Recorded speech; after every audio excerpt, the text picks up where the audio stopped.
दोस्तों, कुछ चीज़ें ऐसी होती हैं जो जब तक आपका पसंद बना रहता है तब तक तो ठीक है, लेकिन अगर वो चीज़ आपकी आदत बन जाए तो आपके लिए हानिकारक हो जाती है। मैं बात कर रहा हूँ ऑनलाइन गेमिंग की। ऑनलाइन गेमिंग का नशा आजकल बच्चों से लेकर बड़ों तक होती है। ये कहानी ऐसे ही एक सच्ची घटना पर आधारित है। इस कहानी को पूरा सुनिएगा, क्योंकि अगर आपको भी गेमिंग का आदत है तो ये कहानी सुनकर आपकी आदत छूटने वाली है।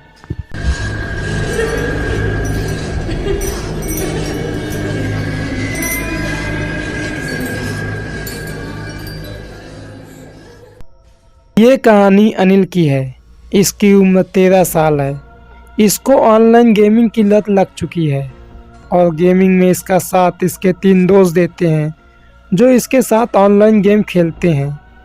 ये सभी एक ही स्कूल में पढ़ते हैं। एक दिन अनिल के यहाँ फंक्शन था। बहुत से लोग इस फंक्शन में आए थे। अनिल के वो 3 दोस्त भी आए थे। सभी दोस्त इकट्ठा हुए तो प्लान बना कि चलो फ्री फायर खेलते हैं। चारों फ्री फायर खेलने के लिए बैठ गए, लेकिन इनको गेम खेलने में मज़ा नहीं आ रहा था, क्योंकि घर पे बहुत मेहमान आए हुए थे, जिनमें से कोई ना कोई इनसे बातें करने लगता था, जिससे इनको गेम खेलने में दिक्कत हो रही थी। अनिल ने कहा छत पर जाकर खेलेंगे, वहाँ कोई नहीं होगा और वहाँ पर कोई डिस्टर्ब भी नहीं करेगा। ये लोग छत पर गए, लेकिन छत पर भी कई लोग थे। तभी अनिल के दोस्त आकाश ने कहा कि तेरे घर के पीछे जो कब्रिस्तान है वहाँ चलकर खेलेंगे, वहाँ पर कोई डिस्टर्ब नहीं करेगा, आराम से गेम खेलेंगे। सभी वहाँ जाने के लिए तैयार हो गए। कुछ ही देर में ये लोग कब्रिस्तान पहुँच गए। वहाँ पर कई कब्र ईंटों और सीमेंटों की बनी थी। 2 लोग एक कब्र के ऊपर बैठ गए और 2 लोग एक कब्र के ऊपर।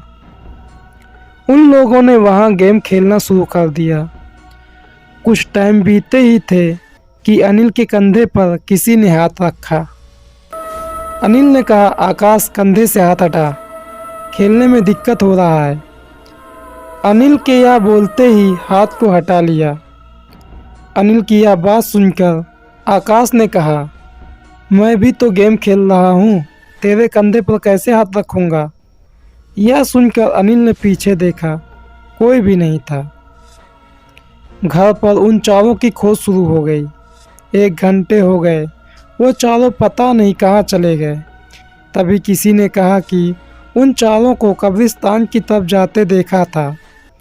तब अनिल का बड़ा भाई और अनिल के पापा कब्रिस्तान की तरफ गए तो उन्होंने देखा कि वो लोग मोबाइल में गेम खेल रहे हैं। पापा ने उन सभी को डांटते हुए कहा तुम लोगों को गेम खेलने के लिए और कोई जगह ही नहीं मिली। फिर वो लोग घर चले आए। कुछ समय बाद चारों की आंखें भारी होने लगी। जो जहाँ पर था वहीं पर बैठकर लेट गया। यह देखकर घर वालों ने कहा अगर नींद लगी है तो कमरे में जाकर बेड पर सो जाओ, लेकिन किसी ने कोई जवाब नहीं दिया। उनको उठाने की कोशिश की गई, लेकिन कोई भी नहीं उठा। थक हार कर अनिल का बड़ा भाई और पापा ने चारों को एक एक करके बेड पर लेटा दिया। पार्टी खत्म हो चुकी थी। घर के सभी लोग सोने के लिए चले गए थे। करीब रात 1 बजे अनिल की मम्मी की आँख खुली, क्योंकि किचन से आवाज़ें आ रही थीं। अनिल की मम्मी चेक करने के लिए किचन में गईं।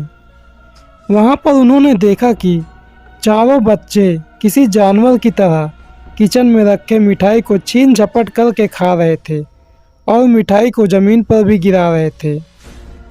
अनिल की मम्मी ने कहा ये कौन सा खाने का तरीका है, भूख लगी थी तो मुझसे कहते, और इतनी सारी मिठाई तुम चारों ने सब खा लिया। तब उन चारों ने अनिल की मम्मी को देखा और एक डरावनी मुस्कान दी। फिर अनिल ज़मीन में गिरे मिठाई को जीभ से चाटने लगा। यह देखकर मम्मी ने डांट लगा दी और कमरे में जाकर सो जाने के लिए कहा। चारों चुपचाप वहाँ से उठे और अपने कमरे में चले गए। रात के करीब 3 बजे एक आवाज़ से अनिल के मम्मी पापा दोनों की आँख खुल गई। जब उन्होंने उस आवाज़ का पीछा किया तो देखा ये आवाज़ अनिल के कमरे से आ रही थी। जब अनिल के पापा ने कमरे का दरवाज़ा खोला तो देखा चारों ज़मीन पर बैठे थे और अपना सर चारों तरफ गोल गोल घुमा रहे थे और आवाज़ की जैसे कर रहे थे। अनिल के पापा ने डांटते हुए कहा, आधी रात को तुम लोग ये क्या कर रहे हो? तब अनिल ने दांत किटकिटाते हुए घूर कर उनको देखा। अनिल के पापा मम्मी यह देखकर डर गए। फिर से अनिल पहले जैसे अपने सर को गोल गोल घुमाने लगा और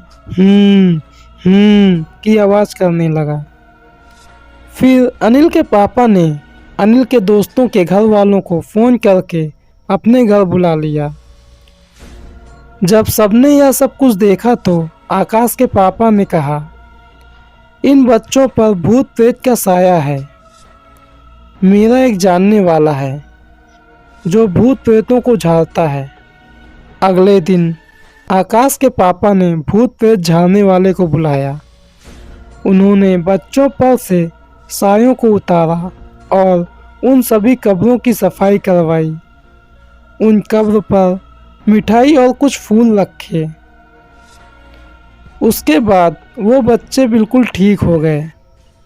और कमाल की बात यह है कि इतना कुछ हो जाने के बाद भी उन बच्चों ने गेमिंग करना नहीं छोड़ा। दोस्तों, ऑनलाइन गेमिंग को अपना पसंद बनाएं, ना कि उसको अपनी आदत। अपना बहुमूल्य समय पढ़ाई को दें और अपने घर वालों को क्रिकेट, फुटबॉल, बैडमिंटन जैसी फिजिकल गेम खेलें। सॉरी दोस्तों, आज मेरा थोड़ा गला ख़राब है, इस